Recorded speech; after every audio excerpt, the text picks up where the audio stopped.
स्वागत है दोस्तों अपने YouTube channel ITI technical course में। दोस्तों इलेक्ट्रीशियन थ्योरी की क्लास है, फर्स्ट ईयर की क्लास है और अपन पढ़ रहे थे इलेक्ट्रीशियन के औजार यानी इलेक्ट्रिकल से संबंधित जो टूल्स यूज किए जाते हैं अपन उसको पढ़ रहे थे। इसके पहले अपन लोग प्लायर पढ़े थे, हैमर्स पढ़ लिए और यानी 2 क्लास अपन पढ़ लिए हैं। आज की तीसरी क्लास है और आज अपन पढ़ेंगे हेक्जा यानी अपने इलेक्ट्रीशियन से संबंधित कौन कौन से ऐसे टूल्स हैं जो अपने यूज के लिए किया जाता है। क्योंकि इलेक्ट्रीशियन में जैसे हेक्जा का यूज कहाँ पे किया जाता है, हैमर का कहाँ पे यूज किया जाता है, कितने प्रकार के हैमर थे कल अपन लोग कर लिए थे। आइए अपन आज देखते हैं हेक्जा के बारे में पढ़ते हैं। हेक्जा है क्या। इसके पहले अपन लोग कल छैनी के बारे में पढ़े थे, हैमर के बारे में पढ़े थे, तो ये सारी क्लासेस अपन कल कर लिए थे। पिछली क्लास आप नहीं देखे हो देख लीजिए, क्योंकि बहुत इंपॉर्टेंट होता है कि आपको ये मालूम होना चाहिए कि हमारे इलेक्ट्रीशियन में कौन कौन से टूल्स यूज किए जाते हैं, उनके क्या सावधानियां हैं और अपन उनका यूज कहाँ पे करते हैं। सबसे पहले अपन देखते हैं हेक्जा। हेक्जा का यूज कहाँ पे किया जाता है। जैसे यहाँ पे लिखा है कि यह लोहे आदि धात्विक वस्तुओं को काटने वाला हस्त औजार है, यानी लोहे के धात्विक वस्तु को काटता है ये। इसमें मुख्यतः एक एडजस्टेबल फ्रेम हैंडल, उच्च कार्बन इस्पात ब्लेड तथा एडजस्टेबल ब्लेड होल्डर होता है। इसके ब्लेड की लंबाई प्राय 30 सेंटीमीटर होती है। विद्युत कार इसका उपयोग लोहे व अन्य धातुओं की चादर, पाइप, तार, नट बोल्ट आदि को काटने के लिए करते हैं। यानी हेक्जा का उपयोग एक इलेक्ट्रीशियन को कहाँ पे जरूरत पड़ती है, लोहे की अन्य धातु की चादर हो, पाइप हो, तार हो, नट हो, बोल्ट हो आदि को काटने के लिए किया जाता है। आप अक्सर देखे होंगे हेक्जा का यूज अपन लोग करते हैं लोहे की चीज़ों को काटने के लिए। उसमें से एक ब्लेड होता है, ये यहाँ पर एक ब्लेड लगाया गया है। इस ब्लेड की लंबाई होती है 30 सेंटीमीटर और यहाँ से यहाँ तक आपको एक फ्रेम मिला होगा, ये फ्रेम है पूरा, ठीक। इस फ्रेम के बाद यहाँ पे हैंडल दिख रहा है, हैंडल के बाद यहाँ पे एडजस्टेबल नट मिला है, ये एडजस्टेबल नट है। आपको यहाँ पे भी दिख रहेगा, ये हैंडल है, ये पूरा फ्रेम है, ये पूरा इसका ब्लेड है, यहाँ से यहाँ दिखाई दे रहा है, यहाँ पे एडजस्टेबल नट है। यानी हेक्जा यही बोल रहा है कि यह लोहे आदि धात्विक वस्तुओं को काटने वाला हस्त औजार है। इसमें मुख्यतः एक एडजस्टेबल फ्रेम हैंडल होता है। ये अपने पास जैसे एक हेक्जा ही है, इसी तरह ये देख लो कुछ इस तरह दिखाई दे रहा है। इसका ये जो ब्लेड है, तो ये ब्लेड जो बनाया जाते हैं तो उच्च कार्बन इस्पात यानी उच्च कार्बन स्टील के ये ब्लेड बनाए जाते हैं। ये एडजस्टेबल नट होता है, इस एडजस्टेबल नट के माध्यम से हम लोग इस ब्लेड को निकाल सकते हैं। यानी यदि आपको इस ब्लेड को निकालना है तो इस एडजस्टेबल ब्लेड नट के माध्यम से इसको आप लूज कर लोगे और आसानी से इसको निकाल लोगे, यहाँ से निकल जाएगा ये, ठीक। उसी प्रकार इसमें एक हैंडल होता है, लकड़ी का भी होता है, लोहे का भी होता है। तो आपको ये जानना है कि इस हेक्जा ब्लेड के माध्यम से लोहे की वस्तु को काटने के लिए हम लोग यूज करते हैं। इसमें एक फ्रेम होता है, एक ब्लेड होता है। जो ब्लेड होती है ये जो धातु बनाई जाती है तो उच्च कार्बन इस्पात के यानी हाई कार्बन इस्पात यानी स्टील की ये ब्लेड बनाई जाती हैं हमारे जो ये यूज करते हैं। ये देखो इस ब्लेड को अपन हम खोल सकते हैं, चेंज कर सकते हैं, टाइट कर सकते हैं, निकाल सकते हैं, तो आप भी कर सकते हो। एडजस्टेबल मतलब हम इसको एडजस्ट कर सकते हैं, सब कुछ कर सकते हैं एक साथ में। तो वही बोला गया है, एक हेक्जा का उपयोग लोहे की वस्तु को काटना, नट बोल्ट, पाइप, तार, केबल सभी प्रकार के काटने के लिए हम लोग एक हेक्जा का यूज करते हैं। ये हुआ पहला नंबर। अब बोलता है कि हेक्जा संबंधित सावधानियां भी बरतानी, क्योंकि हेक्जा चलाते समय अपन को सेफ्टी भी रखनी है, कहीं हमारा हाथ वगैरह कट ना जाए। जैसे फर्स्ट नंबर सावधानी बताया है, इसका ब्लेड अच्छी तरह टाइट होना चाहिए। यानी जो हेक्जा ब्लेड होता है तो उसकी ब्लेड प्रॉपर तरीके से टाइट कसी हुई होनी चाहिए। दूसरा है ब्लेड के दांते आगे की ओर होने चाहिए। जो ब्लेड के दांते होते हैं, टीथ होते हैं जो, वो आगे की ओर होने चाहिए। तीसरा नंबर है अधिक मोटे जाब की कटाई करते समय शीतलक अथवा जल का प्रयोग करना चाहिए। ज़्यादा मोटे पार्ट, ज़्यादा मोटे पाइप को हमें काटने के लिए वहाँ पे जहाँ पे हम लोग इस हेक्जा ब्लेड के माध्यम से कोई भी चीज़ को काटते हैं वहाँ पर पानी डालते रहना चाहिए। पानी डालने से क्या होगा कि हमारा जो ये है हेक्जा ये गर्म नहीं होगा और आसानी से लोहा कट जाएगा। यानी यदि हम इसके माध्यम से काट रहे हैं कोई भी चीज़ तो यहाँ पे पानी डालते हैं, यहाँ पे पानी डालेंगे, ठीक। अब आते हैं सेकंड नंबर, पढ़ते हैं आरी। आरी क्या होती है? ये अपन को आरी के बारे में पढ़ना है। निस्वा, यह किसी वस्तु को काटने के लिए उपयोग में लाए जाने वाला हस्त औजार है, जिसमें प्रयुक्त धातु के ब्लेड पर अलग अलग आकार के दांते बने होते हैं, जिनका प्रयोग लकड़ी, धातु, चादर, पाइप आदि को काटने के लिए किया जाता है। आरी को पकड़ने के लिए लकड़ी के मजबूत हैंडल का प्रयोग किया जाता है। इलेक्ट्रीशियन ट्रेड में प्रयोग की जाने वाली प्रमुख आरियां निम्न प्रकार की होती हैं। यानी आपके पास इस प्रकार एक आरी होगी। इस आरी के माध्यम से हम लकड़ी के टुकड़े को काटते हैं। इसका जो हैंडल होता है प्लास्टिक का भी होता है, लकड़ी का भी होता है। ये अलग अलग आकार में बनाई जाती है ये आरी। इसी प्रकार एक आरी और है, ये देखो, ये अलग आकार की, ये आपको अलग दिख रही है। इसका जो हैंडल है लकड़ी का हैंडल दिख रहा है, यानी ये लकड़ी का हैंडल है, ये प्लास्टिक का हैंडल है। तो आपको ये दिख रहा है, यह किसी वस्तु को काटने के लिए उपयोग में लाए जाने वाला हस्त औजार है, जिसमें प्रयुक्त धातु के ब्लेड पर अलग अलग आकार के दांते बने होते हैं, जिनका प्रयोग लकड़ी, धातु, चादर, पाइप आदि को काटने के लिए किया जाता है। ठीक, आरी को पकड़ने के लिए लकड़ी के मजबूत हैंडल, आरी को हमें पकड़ना है, हैंडल होना चाहिए मजबूत, ढीला नहीं होना चाहिए, हमारे हाथों में चोट भी लग सकती है। कुछ इस प्रकार की भी होती हैं, सेम है आरियाँ, मगर इसका हैंडल का कलर चेंज है। ये लकड़ी की हैंडल है, ये प्लास्टिक का हैंडल है। फिर इसके बाद वुडन आरी। वुडन आरी वही जैसे अभी मैंने दिखाया था, लकड़ी काटने के लिए। इसकी लंबाई प्राय 30 से 35, 40 से 45 सेंटीमीटर होती है। विद्युत कार्य के लिए 30 सेंटीमीटर की आरी का यूज किया जाता है। 30 सेंटीमीटर लंबे ब्लेड वाली आरी उपयोग होती है। यानी जो ये आरी होती है तो ये 30 सेंटीमीटर की होती है।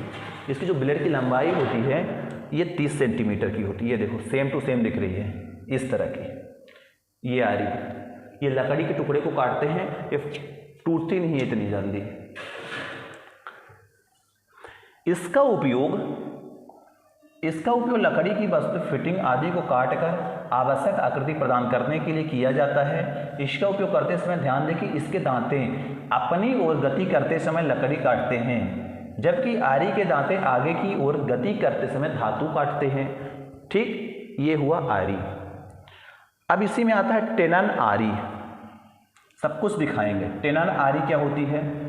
विद्युत कार्य के लिए 30 से 40 सेंटीमीटर, यानी एक इलेक्ट्रीशियन के लिए 30 से 40 सेंटीमीटर लंबाई वाली ट्रैक आरी होती है। इसका उपयोग लकड़ी, सनमाइका, सिक्को और उन्हें आवश्यक आकृति प्रदान करने के लिए इसका यूज किया जाता है। ये हमारे पास ये है, सेम टू सेम देख लो इस तरह की आरी।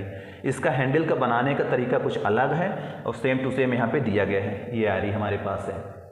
ठीक, फिर इसके बाद आती है की होल आरी।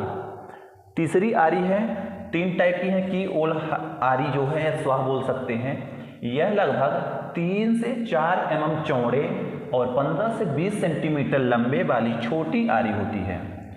विद्युत कार सनमाइका टॉप वाले बेरिंग बोर्डों में ड्रिल मशीन के लिए, यानी जो ड्रिल मशीन होती है ये ड्रिल है, यहाँ पे ड्रिल कर लो, यहाँ पे ड्रिल मशीन के लिए गोल छिद्रों को आवश्यकता अनुसार आयताकार आकृति प्रदान करने के लिए किया जाता है। यानी गोल छेद करने के लिए कुछ इस प्रकार की आरी का उपयोग किया जाता है जो पतले नोक वाली होती है। ठीक, ये इसको बोलते हैं की होल, यानी कहीं पे ड्रिल वगैरह टाइप के करना है तो उस आरी से हम काट सकते हैं। अब आरी संबंधित सावधानियां पढ़ना है कि आरी से संबंधित क्या क्या सावधानी होनी चाहिए। पहला नंबर जैसा कि है, इन्हें केवल लकड़ी, प्लास्टिक आदि पर ही प्रयोग करना चाहिए। जो ये प्रकार की आरी होती है तो लकड़ी पे, प्लास्टिक पर कर सकते हैं, लोहे इससे नहीं कटेंगे। और धात्विक वस्तुओं पर इनका प्रयोग नहीं करना चाहिए। यदि आपको लोहा काटना है तो आप हेक्जा का यूज करोगे, जैसे कि मैं बताया था कि हमारे पास ये हेक्जा है, इस हेक्जा का यूज करोगे लोहे काटने के लिए। और लकड़ी काटना है तो इस प्रकार की आरी का यूज करोगे, इस प्रकार की आरी का यूज करोगे। तो यही बोला है कि आरी से संबंधित सावधानियां में अपन को ये ध्यान रखना है, इन्हें केवल लकड़ी, प्लास्टिक आदि पर ही प्रयोग करना चाहिए और धात्विक वस्तुओं पर इनका प्रयोग नहीं करना है। सेकंड नंबर है, प्रयोग के समय ब्लेड पर मोबिल ऑयल या ग्रीस का हल्का सा लेप कर देना सुविधाजनक होता है। जो ब्लेड होता है, ब्लेड पर थोड़ा सा ऑयल वगैरह लगा देते हैं जिससे कि चिकना हो जाता है और आसानी से वो सरकती है। तीसरा नंबर है, इनके दांतें तेज रखने के लिए आवश्यकता अनुसार त्रिकोणी रेती से हमें घिस कर तेज कर लेना चाहिए। यानी इसके जो दांतें होते हैं ये, इन दांतों को हमें त्रिकोणी आरी से इनके तेज धार कर लेनी है। नेक्स्ट है चौथा, यदि आरी का हैंडल ढीला हो तो उसे भली प्रकार कसने के बाद ही प्रयोग करना चाहिए।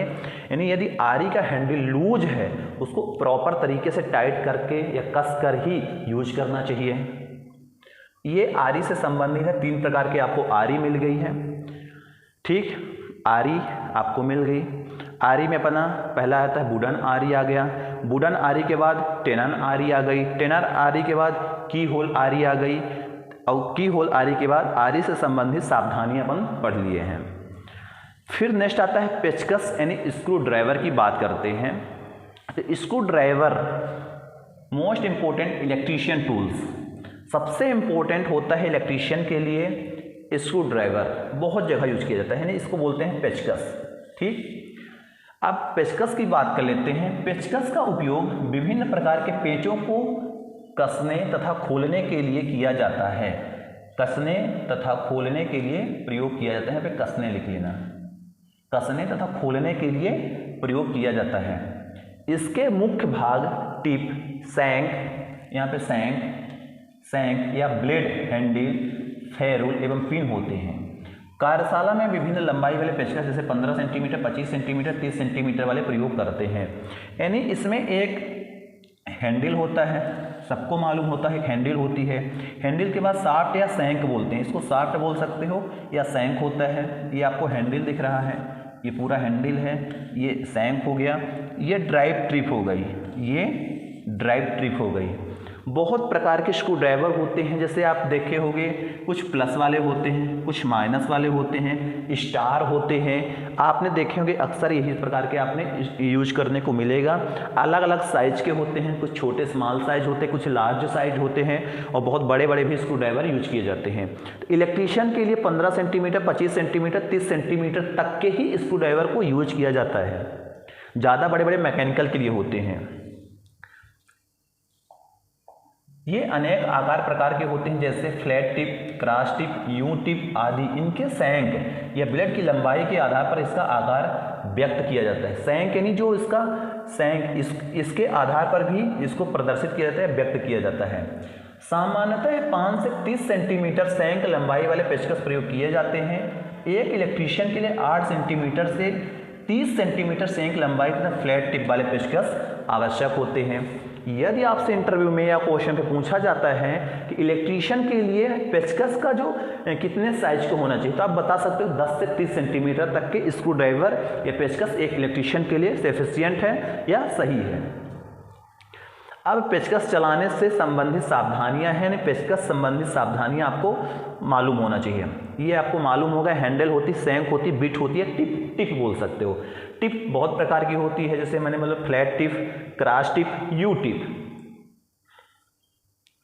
अब इसमें सावधानियां फर्स्ट नंबर बोला गया है, फर्स्ट नंबर में है कि इन्हें छेनी की भांति हैमर से चोट करना मना है, प्रयोग नहीं करना चाहिए। यानी हम पेचकस को छेनी की तरह हैमर से प्रहार नहीं करेंगे। यदि हम हैमर से पीछे से ठोकेंगे हमारे स्क्रू ड्राइवर को, हमारा स्क्रू ड्राइवर खराब हो जाएगा, टिप खराब हो जाएगी, सैंक घूम जाएगा, मुड़ जाएगा और हमारे चोट भी हो सकती है। पहला नंबर है। दूसरा नंबर कह रहा है, प्रयोग से पूर्व यदि हैंडल पर ग्रीस आदि लगी हो तो उसे साफ कर लेना चाहिए, जिससे कि पेचकस के स्लिप होने की संभावना कम रहे। जब हम यूज करने से पहले पेचकस का जो हैंडल है, हैंडल को यदि ऐसा लगता है कि ऑयल वगैरह लग गया है, ग्रीस वगैरह लगा है, उसको आसानी से साफ कर लेना चाहिए, नहीं तो स्लिप होगा, हमारे हाथ पैर में चोट लग सकती है।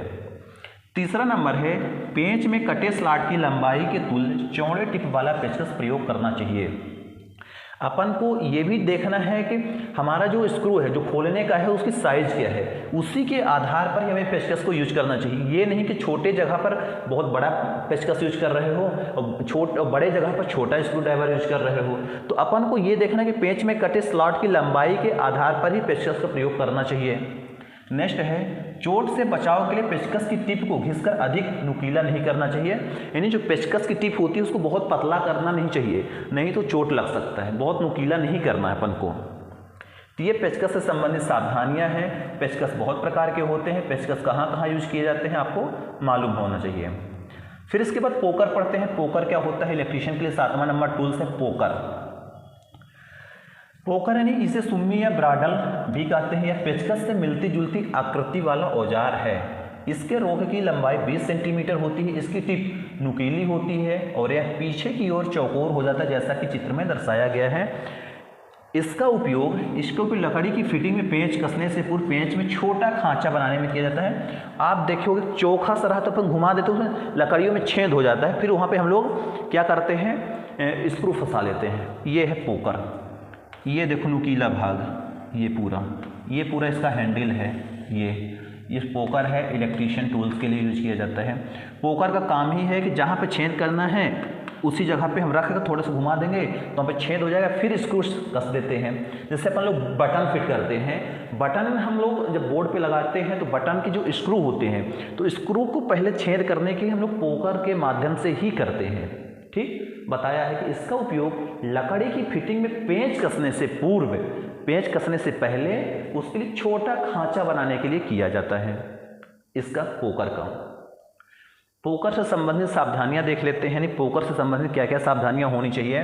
तो फर्स्ट नंबर है पोकर से संबंधित सावधानियां, इसका प्रयोग धात्विक वस्तुओं पर नहीं करना चाहिए। यानी जो पोकर है, पोकर को हम लोहे के सीट को नहीं छेद करेंगे। पोकर का उपयोग सिर्फ लकड़ी के सीट को ही छेद करना है। लोहे को करेंगे तो खराब हो जाएगा, नुकीला जो रहेगा चोखा खत्म हो जाएगा। दूसरा नंबर है इसकी टिप आगे से नुकीली तथा पीछे से चौकोर बनी रहनी चाहिए, तभी यह उपयुक्त तरीके से कार्य करेगा। यानी इसकी जो टिप होती है चौक होनी चाहिए, नुकीली होनी चाहिए, तभी तो हम कहीं छेद कर पाएंगे। जब नुकीला ही नहीं रहेगा तो छेद कैसे कर पाएंगे। नेक्स्ट टूल से है रोल प्लग टूल। 8वां नंबर टूल्स की बात कर लेते हैं। रोल प्लग टूल क्या होता है? यह पत्थर की दीवार में छिद्र करने के काम आता है।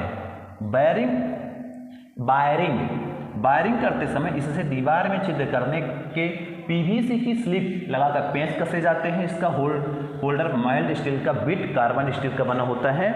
रोल प्लग टूल क्या होता है? जब हम लोग दीवार में छेद करते हैं, दीवार में वायरिंग करते हैं, वायरिंग करने से पहले हम छिद्र बनाना पड़ता है, दीवार को काटना पड़ता है, छेद करना पड़ता है। तो इसे रोल प्लग टूल के माध्यम से ही करते हैं, कुछ इस तरह। इसके माध्यम से ठोक ठोक हम लोग झाड़ लेते हैं या छेद कर लेते हैं। ये कार्बन स्टील का बना होता है, माइल्ड स्टील की टिप होती है इसकी। ये माइल्ड स्टील की टिप हो गई, ये कार्बन स्टील का बना होता है। अब इससे संबंधित सावधानियां भी पढ़ना है, क्योंकि हर एक टूल्स की सावधानियां बहुत जरूरी जानना। इसे धातुओं की चादर आदि में छिद्र करने के लिए प्रयोग नहीं करना चाहिए। इसे भूमि पर नहीं पटकना चाहिए, क्योंकि इस प्रकार की इसकी बिट खराब हो सकती है और टूट भी सकती है। 2 ठो सावधानी मिल गई है अपन को। फिर आता है नेक्स्ट फेज टेस्टर। इलेक्ट्रीशियन में सबसे ज़्यादा फेज टेस्टर की ज़रूरत कहाँ पड़ती है? सबको मालूम है कि हमें फेज टेस्टर हर जगह यूज किया जाता है। यह देखने में तो पेचकस जैसा ही होता है, परंतु यह पेचकस नहीं है। फेज टेस्टर यह देखने में तो पेचकस जैसे दिखाई देता है, मगर ये पेचकस नहीं है। इसके ब्लेड की लंबाई 8 सेंटीमीटर होती है। इसके हैंडल में कार्बन प्रतिरोध तथा एक नियोन लैंप होता है। सैंक और हैंडल के ऊपर धात्विक कैप के बीच में संयोजित रहता है। इसका उपयोग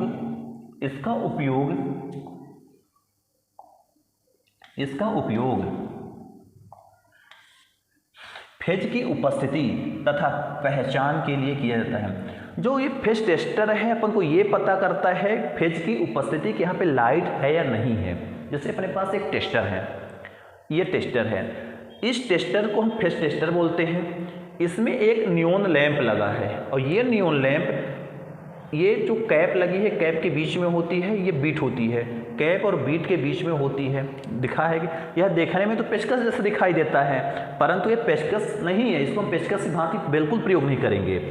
इसके ब्लेड की लंबाई 8 सेंटीमीटर, जो ब्लेड होते हैं इसकी ब्लेड की लंबाई 8 सेंटीमीटर होती है।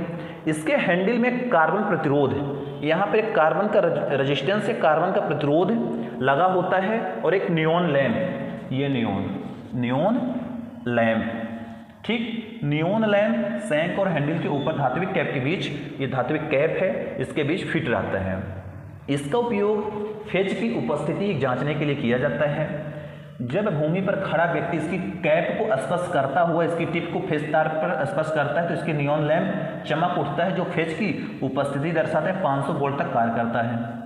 यहाँ से क्वेश्चन आ सकता है कि फेज टेस्टर पे कौन सा लैंप लगा होता है, आप बताओगे नियोन लैंप लगा होता है। ये फेज टेस्टर कितने वोल्ट तक सप्लाई को जांच सकता है, ओनली 500 वोल्ट तक जांच सकता है। यानी इस फेज टेस्टर के माध्यम से हम सिर्फ 500 वोल्ट की विद्युत को चेक कर सकते हैं। ये फेज टेस्टर का काम है बिजली की उपस्थिति बताना कि बिजली है या नहीं है, सिर्फ इतना काम है। ये देख सकते हो यहाँ पर, ये होते हैं अर्थिंग पॉइंट। जब तक हम इसको टच नहीं करते तब तक बिजली नहीं बताता है, यानी अर्थिंग देना बहुत ज़रूरी है। यहाँ पे स्प्रिंग लगी होती है, यहाँ पे स्प्रिंग आप भी देखना, इसमें जूम करके स्प्रिंग लगी है। ये नियोन लैंप है, ये पूरा आपका नियोन लैंप है। नियोन लैंप के बाद यहाँ पे कैप लगी, क्लिप लगी है, लोहे की क्लिप होती है, ये क्लिप होती है जिसमें हम लोग जेब में फंसा लेते हैं। क्लिप के बाद यहाँ पे ये देखो रजिस्टेंस छोटा सा लगा है, इसमें भी ब्लैक कलर का रजिस्टेंस लगा है। रजिस्टेंस के बाद इसको स्टीम बोलते हैं, राड बोलते हैं, सैंक बोलते हैं। इसको अपन को पता चल गई, अर्थिंग कैप हो गई, स्प्रिंग हो गई, एक नियोन लैंप लगा है, रजिस्टेंस लगा है और ये सैंक लगा है, और इसको बोलते हैं क्लिप, जिसमें हम लोग फंसा लेते हैं। तो अपन को टेस्ट लैंप से क्वेश्चन आते हैं। टेस्ट लैंप में कौन सा लैंप लगा होता है, नियोन लैंप। इसमें से कितने वोल्ट तक की सप्लाई को जांच सकते हैं, 500 वोल्ट तक। तो अपन को ये चीज़ें जानना है, ये अपन को डायग्राम दिखा दिए। अब इससे संबंधित सावधानियां भी पढ़ना है। फेज टेस्टर संबंधित सावधानियां में क्या होता है कि इसकी कार्यकारी वोल्टेज प्राय 500 वोल्ट होती है, अतः इसे अधिक वोल्टेज के प्रशिक्षण के लिए नहीं करना चाहिए। ये नहीं कि आप 11,000 33,000 वोल्ट की वोल्टेज चेक करने जाओगे, उड़ा देगा। तो अपन को बताया है कि सिर्फ 500 वोल्ट तक के ही बिजली को उसको नापना है, ना कि हम 11,000 सप्लाई में देखेंगे कि बिजली है कि नहीं है, तुरंत झटका लग जाएगा। ठीक, तो ये हुआ टेस्ट लैंप या phase tester, sorry phase tester है, इसको हम लोग फेज टेस्टर ही बोलते हैं। टेस्टर आप नाम सुने होंगे। फिर आता है इलेक्ट्रीशियन चाकू या इलेक्ट्रीशियन नाइफ। इलेक्ट्रीशियन के लिए चाकू की भी व्यवस्था होती है, इसको मैं जेब में डाल देता हूँ, गुम जाएगा। ठीक, यह एक इंसुलेटेड चाकू होता है। इलेक्ट्रीशियन चाकू एक इंसुलेटेड चाकू होता है, ये इंसुलेटर लगा है। इसका प्रयोग तारों पर लगे इंसुलेशन हटाने के लिए किया जाता है। ये देखो ब्लेड लगी हुई है, ये ब्लेड है और ये ब्लेड है। इन ब्लेड के माध्यम से जो वायर होते हैं, वायर का इंसुलेशन छीलने के लिए किया जाता है, वायर का इंसुलेशन छीलने के लिए प्रयोग किया जाता है।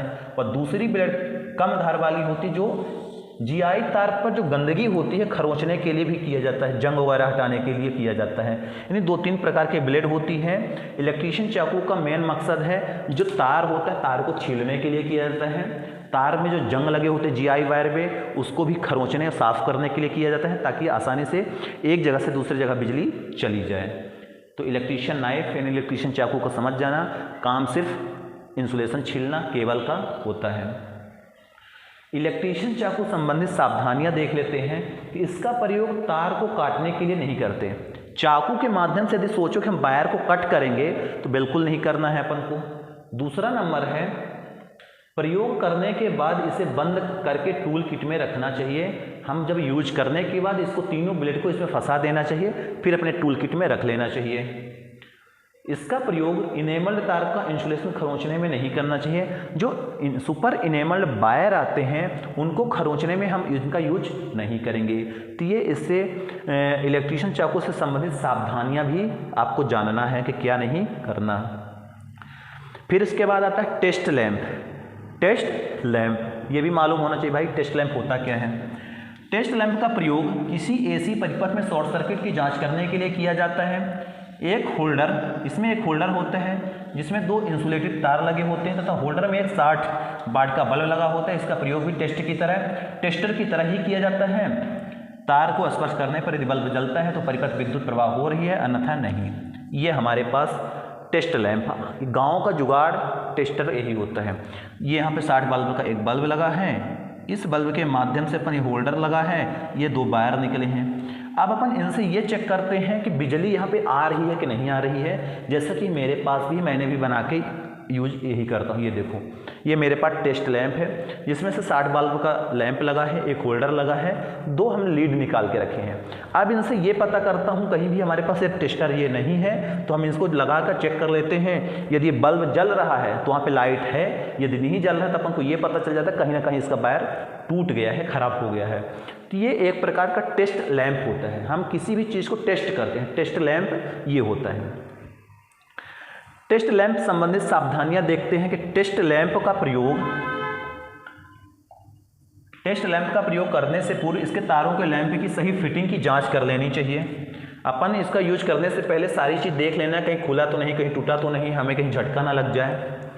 दूसरा है, इसका प्रयोग 250 वोल्ट से अधिक पर नहीं करना चाहिए। यदि इस लैंप को हम सिंगल फेस में यूज करेंगे तो ठीक है, यदि 3 फेस में यूज करेंगे, फेस में लगा देंगे तो ब्लास्ट हो जाएगा, फ्यूज हो जाएगा, उड़ जाएगा। यही बोल रहा है कि इसका प्रयोग 250 वोल्ट से अधिक की वोल्टेज पर नहीं करना चाहिए, क्योंकि जो सिंगल फेस सप्लाई आती है 250 वोल्ट की होती है।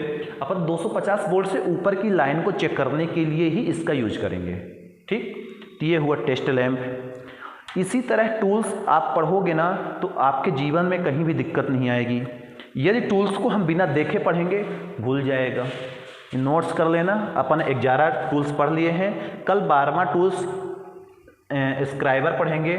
स्क्राइबर से अपन कल चालू करेंगे, यानी चौथी क्लास में। तीसरी क्लास में टेस्ट लैंप तक पढ़ते हैं। ठीक, इसके अलावा यदि कुछ और प्रॉब्लम है कमेंट किया करो, कमेंट से आपका सॉल्यूशन हो पाएगा, अन्यथा नहीं हो पाएगा। मिलते हैं नेक्स्ट वीडियो पे। जय हिंद, जय भारत।